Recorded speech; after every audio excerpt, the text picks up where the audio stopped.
Então vamos lá, pessoal. Vamos dar prosseguimento aqui ao nosso curso. Última parte do nosso curso de questões Java para a banca Sesgran Rio. Questão número 18. Questão agora bem recente da Sesgran Rio, ano de 2014. Prova do Banco da Amazônia, cargo de Tecnologia da Informação. Essa questão foi dividida em dois slides. Questão bem grande. Sejam as seguintes classes Java, que ocupam arquivos distintos. Então, nós temos duas classes Java em dois arquivos distintos. Temos a nossa classe V1, que consta no arquivo v1.java, e temos a nossa classe V2, que consta no arquivo v2.java. Repare o detalhe, a classe V2 ela herda da classe V1. A nossa classe V1 ela possui os seguintes métodos: o método mv1 e dois métodos com o nome de mv2. Esses métodos foram sobrecarregados. Por quê? Métodos de mesmo nome, porém com assinaturas diferentes. Um método recebe um inteiro e o outro recebe um parâmetro do tipo float. Na nossa classe V2, também possui o método mv1 e possui apenas um método chamado de mv2. Vamos ver o que a gente teria que estar respondendo nessa questão da Sesgran Rio. Ela possui um terceiro arquivo, um arquivo qx.java, que contém uma classe chamada de qx, que é a classe executável, a classe do nosso método main. Então, o que ele fez aqui, pessoal? Ele criou um objeto de nome A, do tipo V1, só que instanciou, criou uma instância de um objeto do tipo V2 e quis imprimir. Quis imprimir o quê? Quis imprimir o resultado de A, que é o objeto A, chamando o método mv2 desse objeto A e passando como parâmetro o valor 2. Essa primeira parte aqui, essa string, é apenas uma formatação, é apenas uma forma de saída aí na nossa saída padrão, nosso system out. Então, o que ele queria saber aqui? O que o examinador gostaria de saber? O que será exibido no console quando o método main for executado? Então, o que a gente tem que saber aqui? Vamos continuar a execução da nossa questão. Voltando lá no nosso código, foi chamado, foi invocado o método mv2 passando como parâmetro 2. Sendo assim, qual método será executado? Ora, o objeto que eu tenho em memória naquele momento é um objeto do tipo v2. E um método que foi chamado foi o método de nome mv2. Eu passei como parâmetro o valor 2.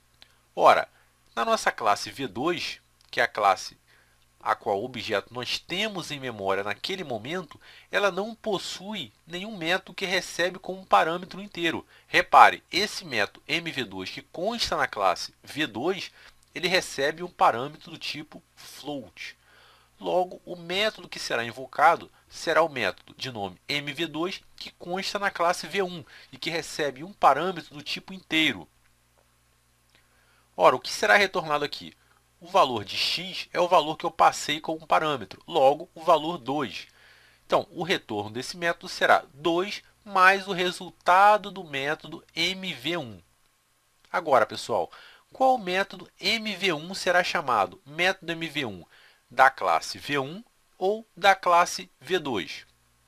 Pessoal, o método chamado será o método da classe V2, porque o objeto que eu tenho em memória naquele momento é um objeto V2, do tipo V2, apesar dele ter sido declarado como V1. A instância que eu tenho em memória naquele momento é uma instância de V2, foi feito ali o uso do polimorfismo dinâmico. Então, feito isso, vamos continuar aqui a execução do nosso método MV1. Foi inicializada a variável s com o valor 0. Foi feito um for de 1 até o tamanho do vetor v, a propriedade length do nosso vetor v. O vetor v ele foi declarado na classe v1 e ele possui 10 posições. Vocês podem reparar aqui. Então, logo, esse for vai de 1 até que i seja menor do que 10. Reparem aqui o que ele brincou aqui, o que ele fez? Ele fez com que esse for seja incrementado de 2 em 2 e não de 1 em 1, como é o tradicional. Então, o que ele vai fazer aqui? Ele usou o operador de incremento e fez o seguinte, ora, S recebe S mais o valor de V na posição I. As posições que serão processadas aqui serão as posições ímpares, ou seja, a posição 1, 3, 5, 7 e 9 do nosso vetor que começa em 0. Logo, os valores que vão ser somados são os valores que estão em negrito. 3 mais 4, 7. 7 mais 5, 12. 12 mais 5, 20. 20 mais 3, 23. Logo, o valor de S será 23.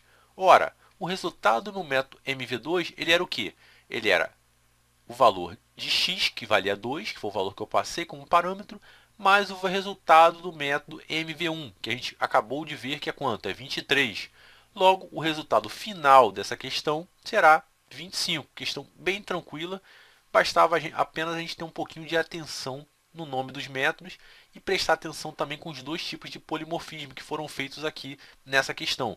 Polimorfismo estático e o polimorfismo dinâmico. Ambos foram cobrados na mesma questão. Questão bem recente de 2014 do Banco da Amazônia. Então, gabarito da questão, letra D, 25.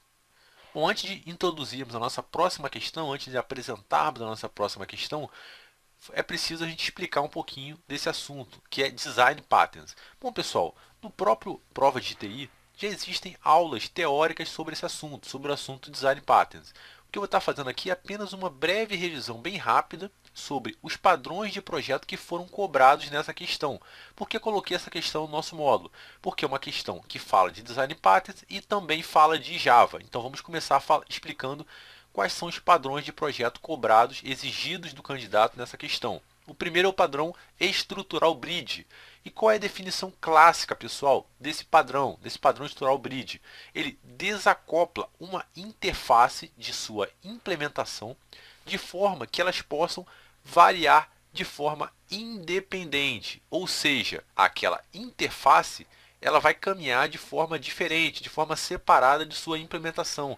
Elas não vão estar tão vinculadas, elas não vão ter um acoplamento tão forte. Deve ser usado quando as mudanças na implementação de uma abstração não deveriam ter impacto nos clientes. Isso é, o código não deveria ser recompilado. Ora, eu tenho uma abstração, eu tenho um conceito que é abstrato, uma mudança nesse conceito não deverá ter impacto nos clientes. Então vamos ver um exemplo aqui, pessoal, do padrão estrutural bridge. A abstração ela poderia ser uma ideia. Por exemplo, eu tenho uma forma geométrica triangular. Pessoal, isso é uma abstração, é uma ideia. Essa forma geométrica triangular, esse conceito, essa abstração, não deveria estar acoplada às implementações dessa ideia, ou seja, às concretizações dessa abstração. Por exemplo, triângulo vermelho, triângulo verde, triângulo amarelo, que são coisas concretas. Então, essas duas coisas devem caminhar de forma separada. Esse é o conceito do padrão estrutural bridge. Outro padrão que foi cobrado nessa questão foi um padrão agora comportamental, o padrão mediator, o nosso mediador. Qual é a definição clássica, pessoal, desse padrão? Ele define um objeto que encapsula a forma como um conjunto de objetos interage. Então, eu vou ter um mediador que ele vai estar fazendo esse meio campo, ele vai estar vendo como que esse conjunto de objetos interage, ele vai estar promovendo aí esse diálogo entre as classes. Bom, novamente, ele promove um acoplamento fraco. Por quê? Porque essa classe, que é a classe mediadora, ela que vai ser a responsável pela comunicação entre os objetos, evitando assim que objeto se refira diretamente ao outro objeto. Vai ter um cara ali no meio, vai ter um mediador. Ele deverá ser usado quando, pessoal? Quando um conjunto de objetos se comunica de uma maneira bem definida. Eu sei, eu entendo como é feita essa comunicação. Ela é bem definida, ela é bem organizada, porém ela é complexa. E nesse caso, o reuso se torna difícil. Por quê? Porque ele referencia e se comunica com muitos outros objetos. Eu tenho comunicações complexas, porém que são feitas de maneira bem definida, bem organizada. Nesse problema, para esse tipo de problema, eu posso utilizar o padrão comportamental mediator ou mediador. Próximo padrão. Outro padrão comportamental, agora o padrão comportamental strategy. O que ele faz, pessoal? Qual é a definição clássica desse padrão na literatura? Ele define uma família de algoritmos. Então, eu tenho algoritmos que são comuns, tem algoritmos que têm coisas em comuns. Ele encapsula cada um deles e os faz intercambiáveis. Essa é a definição padrão do padrão comportamental estratégia. E quando que ele deverá ser utilizado? Deverá ser utilizado quando eu tenho muitas classes relacionadas e a diferença entre elas é o que? Seus comportamentos. Ou outra opção, quando uma classe define muitos comportamentos e eles aparecem com declarações condicionais. Eu tenho muitos ifs em meu código, muitos cases em meu código. Então eu posso utilizar aí o padrão comportamental strategy. É uma boa prática de programação, usar o padrão comportamental strategy para quê? Para eu estar solucionando esses problemas. Próximo padrão que foi cobrado nessa questão, padrão comportamental template method. Ele faz o que, pessoal? Definição clássica, define um esqueleto de um algoritmo em uma operação, definindo alguns passos para as subclasses. Então, vamos ver aqui um exemplo. Vamos ver essa figura aqui que está esboçando o padrão comportamental template method. Nesse exemplo, pessoal, eu posso ter uma superclasse abstrata com um método qualquer, um método concreto. Nesse caso aqui, o método do algoritmo. Esse método é concreto. Então, nesse método concreto, o que eu teria nesse método concreto? Eu teria uma parte que seria fixa, que seria o meu template. Então, eu tenho alguma operação que ela é incomum aos outros métodos, às outras subclasses. E o que eu tenho aqui? Eu tenho dois métodos, o método UnicMethod 1 e UnicMethod 2. Esses dois métodos são abstratos e são chamados, são invocados dentro desse método concreto do algoritmo. Então, esse método do algoritmo, que é o método concreto, ele vai ter uma parte fixa, uma parte que é o meu template, e ele vai invocar os dois métodos, UnicMethod 1 e UnicMethod 2, que são abstratos. Por que eles são abstratos? Porque as minhas subclasses, subclasse 1 e subclasse 2, é que vão implementar como esses métodos vão funcionar, vão implementar esses métodos abstratos. Então, esse método do algoritmo ele vai ter uma parte fixa, que é o template, e duas partes variáveis, que são o UnicMethod 1 e UnicMethod 2, que vão ser definidos nas minhas subclasses. Então é exatamente isso. Bate exatamente com a definição desse padrão comportamental. Eu tenho um esqueleto de um algoritmo em uma operação e alguns passos desse algoritmo vão ser o quê? Vão ser delegados para as subclasses. As minhas subclasses é que sabem como implementar esses métodos abstratos. Então, vimos aí mais um padrão, padrão template method. E o padrão que foi cobrado, que foi a resposta da questão, foi o quê? Foi o padrão estrutural proxy. Qual é a definição desse padrão na nossa literatura? Ele provê um substituto, ou um ponto através do qual um objeto possa controlar o acesso ao outro. E quando que ele deverá ser usado? Deverá ser usado quando eu tenho uma necessidade de ter uma referência mais versátil ou mais sofisticada do que um simples ponteiro para um objeto. Vamos entender como isso funciona. Eu tenho a minha classe cliente que necessita de um serviço. Ela necessita de um serviço da minha classe, na verdade, real subject. Mas ela não vai acessar diretamente essa classe real subject. O que ela vai fazer? Ela vai se comunicar através da minha interface, interface tal que as classes proxy e real subject implementam essa mesma interface. Agora, o meu objeto proxy, o que ele faz aqui? O meu objeto proxy, ele acessa o meu objeto real subject. Ele acessa um método concreto do meu real subject. Sendo assim, eu não faço um acesso direto ao meu real subject. O que eu faço? Eu faço o acesso através de um proxy, que é um substituto. É exatamente isso que está dizendo na definição desse padrão. Eu tenho um substituto ou um ponto através do qual um objeto possa controlar o acesso a outro. Então, para ficar mais tranquilo, a gente vai fazer o quê? A gente vai fazer um exemplo. Vamos verificar aqui um exemplo de implementação do padrão proxy. Eu tenho aqui a interface, que faz parte do padrão, deu o nome de interface imagem, com o método mostrar imagem. Então, digamos aqui, eu queira fazer a comunicação entre dois sistemas, o sistema A e o sistema B. A minha classe imagem real, ela encontra-se no sistema A e ela implementa a interface imagem. E aí eu tenho aqui o que? Eu implemento o meu método mostrar imagem. Bom, mostrar imagem faz o quê? Ele imprime a string mostrando mais o nome do arquivo. O nome do arquivo ele é passado no construtor da minha classe imagem real. Eu passo o nome desse arquivo e também no construtor dessa classe imagem real eu carrego a imagem do disco, que faz apenas o quê? Imprime uma mensagem carregando o nome do arquivo. Vamos ver agora a minha classe proxy. Eu tenho a minha classe proxy que se encontra no sistema B.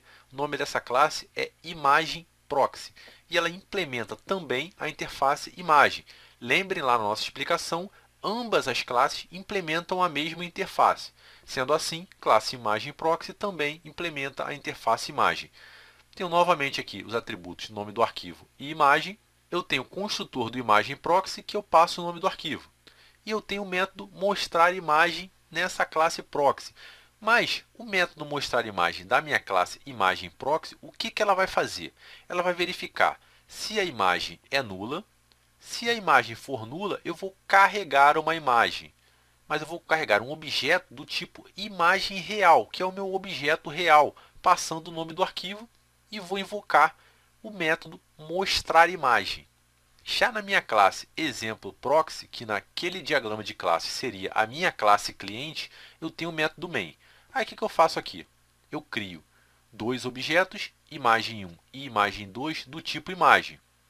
Tipo bem abstrato, né? E aí eu vou fazer o que? Eu vou instanciar objetos do tipo imagem proxy. Não vou instanciar objetos do tipo imagem real. Vou instanciar objetos do tipo imagem proxy. Instanciei esses dois objetos e passei o seguinte: passei a resolução e passei o nome da foto para o objeto imagem proxy. Aí eu chamei imagem1.mostrarimagem. Ele carregou um objeto do tipo imagem real. E quando eu chamar novamente imagem1.mostrarimagem, não será mais necessário esse carregamento. Por quê? O objeto imagem real já encontra-se carregado, um objeto com esse nome. Chamei imagem2 mostrar imagem, foi necessário o carregamento. Quando eu chamei novamente imagem2.mostrar imagem, não foi necessário o carregamento. Chamei de novo imagem2 mostrar imagem, não foi necessário o carregamento. E chamei novamente imagem1.mostrar imagem, novamente não foi necessário o carregamento. Então reparem, pessoal, eu fiz um acoplamento com a minha classe proxy. Mas a minha classe proxy é que acessou a minha classe imagem real. Então, essa é exatamente a ideia do nosso padrão de projeto proxy. Agora, nessa questão também foi cobrada a tecnologia RMI. Então, vamos só dar uma introdução, vamos ver a definição dessa tecnologia Java. Nessa tecnologia, pessoal, o proxy, também chamado de stub, ele reside na máquina do cliente. O cliente invoca o proxy como se estivesse invocando o objeto em si. Então, eu tenho um objeto proxy, também chamado de stub, na própria máquina do cliente. O meu objeto cliente vai se comunicar com esse objeto proxy, que está na própria máquina cliente. O proxy que ele vai saber, vai ter essa complexidade, ele vai lidar com essa comunicação entre o objeto remoto e o meu objeto cliente, invocar no método remoto e retornar o resultado para o cliente. Então verifique nessa imagem é exatamente isso que acontece. O meu cliente ele se conecta a um proxy, que é um substituto. Ele encontra-se na máquina do cliente. O meu proxy ou substituto é que vai saber como se conectar à minha classe real que encontra-se num servidor. Feito isso, invocou o método e vai retornar um resultado para a minha classe cliente. Verifique, eu não fiz um acoplamento entre o meu cliente e a minha classe real. O meu cliente acessou o proxy ou o substituto que encontra-se na mesma máquina do cliente. Então, essa é a definição básica da tecnologia RMI. Agora, pessoal, isso que a gente viu aqui não é muito parecido com o padrão de projeto proxy? É exatamente isso que a gente acabou de falar, que a gente acabou de dar o exemplo do nosso padrão de projeto proxy. Então vamos ver a questão. Questão agora bem recente, questão da SESGRAN Rio de 2014, do Banco da Amazônia, Tecnologia da Informação. O que ele quer saber aqui? A tecnologia RMI presente em Java é uma implementação de quê? De um esquema presente em qual padrão de projeto? Pessoal, agora ficou fácil, né? A gente já viu uma breve introdução a esse padrão de projeto cobrado nessa questão e a resposta dela é o padrão de projeto proxy. Agora, visto isso, vista essa explicação, a questão ficou bem tranquila, bem simples. Próxima questão, pessoal. Questão 20 do nosso curso. Outra questão de 2014 da banca SESGRAN Rio. Agora a prova do Cefet, cargo Analista de Tecnologia da Informação. O programa Java a seguir foi testado e funciona perfeitamente. Isso é uma afirmação da questão. A gente não precisa se preocupar com erros de compilação, então. Então, eu tenho uma classe prova e tenho uma classe questão que herda de prova. Então, o que a gente precisaria saber aqui? Que número será impresso pelo programa quando o método main da classe prova for executado? Então, vamos resolver essa questão passo a passo. Começando aqui do nosso método main, o que foi feito? Foram criados dois objetos, um de nome B e outro de nome C, que estão mapeados aqui à nossa direita do nosso slide. O objeto de nome B, apesar de ter sido declarado com o tipo prova, foi colocado em memória um objeto do tipo questão, uma instância de uma questão em memória. Foi feito aqui o uso do polimorfismo dinâmico. O meu objeto C foi criado, dessa vez, do tipo prova. A instância que eu tenho em memória é uma instância do tipo prova. O que eu fiz aqui? B.A, então o atributo A da classe B vale 1. Então vamos ver aqui à nossa direita. Tem o objeto B, que é do tipo questão, e o atributo A vale 1. O que eu fiz aqui agora? Systemout.println, C.A mais B.segredo passando 2. Ora, quem é C.A? C.A vale 2. Por que isso? Porque na classe prova eu inicializei o atributo A com o valor 2. Então, tenho aqui C.A valendo 2. O que eu preciso saber agora? O resultado do método segredo passando 2. Então, foi invocado aqui B.segredo passando 2. Qual método segredo será chamado? O método segredo da classe questão. Por quê? Porque o objeto que eu tenho em memória é do tipo questão. O que foi feito aqui? B.segredo passando 2 é o quê? É 2, que é o valor de A, como a gente viu aqui em cima, vezes 1. 1 é o quê? Dis.A. Esse dis.A é o valor de A para a instância que eu tenho em memória, que vale 1. Vimos aqui o valor de A valendo 1 dentro do objeto B. Então, 2 vezes 1 vale 2. Resultado final dessa questão, 2 mais 2 igual a 4. Questão bem tranquila também. Era só a gente ter um pouquinho de atenção que a gente resolveria de forma tranquila essa questão da SESGRAN Rio de 2014. Gabarito da questão, letra D, 4. Então, pessoal, chegamos ao final do nosso curso. Nosso curso dividido em dois módulos. Nosso curso de Java focado em questões para a banca SESGRAN Rio. Busquei resolver praticamente todas as questões da banca SESGRAN Rio de 2008 para cá. A gente fez um apanhado de questões que foram repetidas, que tiveram a mesma cobrança, apenas mudando números, a gente não colocou. A gente resolveu cobrar em cima dos assuntos. Então, pessoal, desejo aqui a vocês que vocês consigam a tão sonhada aprovação. Não desistam, pois esse é um caminho muito difícil, pessoal. E nos concursos nós temos uma fila. Então, aquelas pessoas que não desistem, elas conseguem o seu objetivo. Espero ter contribuído com a aprovação de vocês com esse curso de Java. A ideia é que nós consigamos agora resolver qualquer questão de Java, seja da banca SESGRAN Rio ou seja de qualquer outra banca. Por quê?